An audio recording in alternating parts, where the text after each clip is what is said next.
pages 41 through 42 of Jesus Interrupted, Bart Ehrman claims that John and Mark don't agree. He writes, on 3 separate occasions, John refers to different Passover celebrations, which since they were a year apart would seem to indicate that the ministry must have lasted at least over 2 years, rounded up to 3.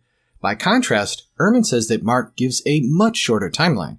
The distinct impression is that the ministry has lasted a few months from harvest time to spring. Ehrman argues this based on Mark's constant use of the Greek word for immediately and the grain plucking scene in Mark 2, which he says must be taking place at fall harvest. Wrong. But that is not at all the full picture. John 6's feeding of the 5,000 clearly points to another Passover season. John makes it explicit. Now the Passover, the feast of the Jews, was at hand, right in the context of the feeding of the 5,000.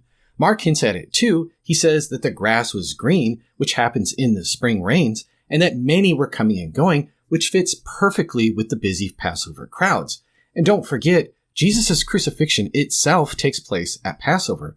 So Mark doesn't give us just a few months. He has multiple Passovers, grain plucking, the feeding of the 5,000, and the crucifixion. That's the same pattern that we see in John, which means Ehrman's short ministry in Mark versus the long ministry in John claim falls completely flat.